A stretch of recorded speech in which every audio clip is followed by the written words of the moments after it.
দর্শক শুভেচ্ছা নেবেন এমআইবি টেলিভিশনের পক্ষ থেকে। ফ্রান্সের মায়োতে অনিয়মিত অভিবাসন বিরোধী অভিযান হচ্ছে এবং এই অভিযান আরো 2 মাস ধরে চলবে। সংবাদে যেটা বলছে, ভারত মহাসাগরে অবস্থিত ফ্রান্সের দ্বীপ মায়োতে অপারেশন ওয়ামবুশু শেষ হওয়ার 1 বছর পর নতুন অভিযান শুরু করেছে ফরাসি কর্তৃপক্ষ। মায়োত প্লাস নেট নামের এই অভিযানে অপরাধ, অস্বাস্থ্যকর আবাসন এবং অনিয়মিত অভিবাসনের বিরুদ্ধে কার্যক্রম চালানো হবে। ওভারসিজ টেরিটরি বিষয়ক ফ্রান্সের মন্ত্রী মারি গ্যাবনে মঙ্গলবার এই অভিযানের ঘোষণা দেন। মূল ভূখণ্ডের বাইরে থাকা ফ্রান্সের বিভিন্ন ডিপার্টমেন্ট ও অঞ্চলের দেখভাল করে এই মন্ত্রণালয়। স্থানীয় সংবাদ মাধ্যমগুলো জানিয়েছে, মঙ্গলবার ভোর থেকে দ্বীপের মুজ্জু এবং দৌজানি এলাকায় থাকা অনুমোদিত বসতি ভেঙে দেওয়ার কাজ শুরু করেছে প্রশাসন। এর আওতায় 200-টিরও বেশি অস্থায়ী ঝুপড়িঘর এরই মধ্যে উচ্ছেদ করা হয়েছে। সাজুয়া যান এবং ফরাসি পুলিশের জান্দারবেরি শাখার গাড়ি বহর সহ অভিযানে আইন শৃঙ্খলা বাহিনীর সদস্যদের ব্যাপক উপস্থিতি লক্ষ্য করা গেছে। বেশ কয়েকজন দ্বীপের ডেম্বুনি এলাকা থেকে আটকও করা হয়েছে। মন্ত্রী মারি গ্যাবনে বলেন, জান্দারমেরি পুলিশ অস্বাস্থ্যকর আবাসন, গ্যাং এবং অবৈধ অভিবাসনের বিরুদ্ধে মঙ্গলবার ভোর থেকে এই অভিযান শুরু করেছে। এটি 101তম ফরাসি ডিপার্টমেন্টের অনিয়মিত অভিবাসন বিরোধী দ্বিতীয় অভিযান। তিনি আরো বলেন, মায়োতে শৃঙ্খলা ফেরানোর লক্ষ্যে 400 পুলিশ এবং জান্দারমেরি সদস্যদের জড়ো করা হয়েছে। 1700 জন আইন প্রয়োগকারী কর্মকর্তা মায়োত প্লাস নেটে অংশগ্রহণ করবেন। এই অভিযান 11 সপ্তাহ ধরে চলবে, অর্থাৎ চলতি বছরের জুনের শেষ পর্যন্ত চালানো হবে। নতুন এই অভিযানের উদ্দেশ্য আগের ওয়ামবুশু অভিযানের মতোই, তবে এবার 7 জন গ্যাং নেতাদের লক্ষ্যবস্তু করা হয়েছে। সরকার 1300টি অননুমোদিত বসতি উচ্ছেদের পরিকল্পনা করেছে। মারি গ্যাবনে বলেন, দ্বীপের ঝোপঝাড় ব্যবহার করে এই অবৈধ বাসস্থানগুলো তৈরি করা হয়েছে। ওয়ামবুশু 1 অভিযানের চেয়েও এই অভিযানে দ্বিগুণ সাফল্য অর্জিত হবে। এই উদ্দেশ্যগুলো অর্জনে কর্তৃপক্ষ সমুদ্রের নিরাপত্তা ব্যবস্থা বাড়িয়েছে, যাতে করে মোজাম্বিক চ্যানেল থেকে আফ্রিকান অভিবাসীরা দ্বীপে প্রবেশ করতে না পারে। 2023 সালে মায়োতে আফ্রিকান আশ্রয়প্রার্থীদের সংখ্যা 1/3 বৃদ্ধি পেয়েছিল। 3,10,000 বাসিন্দার দ্বীপটি ফ্রান্সের দরিদ্রতম ডিপার্টমেন্টগুলোর একটি দ্বীপ।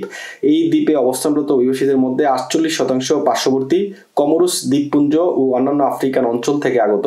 অভিবাসীদের বড় একটি অংশ মাত্র 70 কিলোমিটার দূরে অবস্থিত কমোরোস থেকে মাছ ধরার নৌকায় চড়ে দ্বীপটিতে আসেন। পরবর্তীতে বিভিন্ন প্রত্যন্ত অঞ্চলে অস্বাস্থ্যকর ঝুপড়িঘর তৈরি করে বসবাস শুরু করেন। দ্বীপের নাগরিকত্ব আইন সংস্কারের ঘোষণা দেওয়া হয়েছে। চলতি বছরের শুরুতে মায়োতে গুরুতর সামাজিক সংকট ও রাজনৈতিক অচলাবস্থা চলছে। সমস্যা সমাধানে দ্বীপটির নাগরিকত্ব সম্পর্কিত ভূমি আইন সংশোধনের ঘোষণা দিয়েছেন ফ্রান্সের স্বরাষ্ট্রমন্ত্রী জেরাল দারমানা। দ্বীপের অভিবাসন সংকট এবং সামাজিক নিরাপত্তা ফিরিয়ে আনার ঘোষণা দিয়ে তিনি বলেন, ফ্রান্সের অভিবাসন আইনে থাকা ভূমি আইন মায়োত দ্বীপের জন্য সংস্কার করা হবে। এই জন্য সাংবিধানিক সংশোধনেরও ঘোষণা দিয়েছেন তিনি। ভূমি আইন অনুযায়ী ফ্রান্সে বসবাসরত 2 জন বিদেশি পিতামাতার শিশু 18 বছর বয়স পূর্ণ হলে কিছু শর্ত পূরণ করে খুব সহজেই ফ্রান্সের নাগরিকত্ব লাভ করতে পারেন। ফ্রান্সের মূল ভূখণ্ডে এটি নিয়ে বড় জটিলতা তৈরি না হলেও সরকারের ধারণা, মায়োত দ্বীপে আসা অনিয়মিত অভিবাসীরা এই আইনের কারণে দ্বীপের প্রতি আকৃষ্ট হচ্ছেন। এছাড়া শিশুরা নাগরিকত্ব পেলে অনিয়মিত অভিবাসী বাবা মারাও বৈধতার জন্য আবেদন করতে পারেন। জেরাল দারমানা গণমাধ্যমকে বলেন, আমরা একটি বড় ধরনের সিদ্ধান্ত নিতে যাচ্ছি। এটি হলো মায়োতের ভূমি আইনের সমাপ্তি। এর জন্য একটি সাংবিধানিক সংশোধনী আনা হবে। ফরাসি প্রজাতন্ত্রের প্রেসিডেন্ট এটির জন্য পদক্ষেপ নেবেন। বিচারমন্ত্রী এরিক দুপু মারেত্তি বলেন, আমরা দ্রুত কাজ করতে চাই। এটির লক্ষ্য হবে পিতা ও মাতার মধ্যে যে কোনো একজন ফরাসি হলে শুধুমাত্র তাদের জন্য স্বয়ংক্রিয়ভাবে ফরাসি জাতীয়তা সীমাবদ্ধ রাখা। তবে সরকারের এই ঘোষণা ও সিদ্ধান্ত বাস্তবায়ন হলে সেটি শুধুমাত্র মায়োত দ্বীপের জন্যই প্রযোজ্য হবে। স্বরাষ্ট্র মন্ত্রণালয়ের মতে 2022 সালে মায়োতে জন্মগ্রহণকারী 44% শিশুর বাবা মা উভয়ই বিদেশি নাগরিক। এছাড়া 38% শিশুর বাবা মা যে কোনো একজন ফরাসি নাগরিক। স্বরাষ্ট্র মন্ত্রণালয়ের সূত্র বার্তা সংস্থা এপি জানিয়েছে, সরকার ঘোষিত নতুন এই ব্যবস্থা এবং সবশেষ অভিবাসন আইনের পারিবারিক পুনর্মিলন দ্বারা বাস্তবায়িত হলে মায়োতে ইস্যুকৃত রেসিডেন্স পারমিটের সংখ্যা 90% হ্রাস পাবে। এমআইবি সংবাদ ও সংবাদ সংশ্লিষ্ট অনুষ্ঠান দেখতে ভিজিট করুন www.mibtelevision.tv ও facebook.com/mibtelevision.tv এবং সাবস্ক্রাইব করুন youtube.com/mibtelevision এ। এমআইবি টেলিভিশন, সত্য খবর, সঠিক খবর।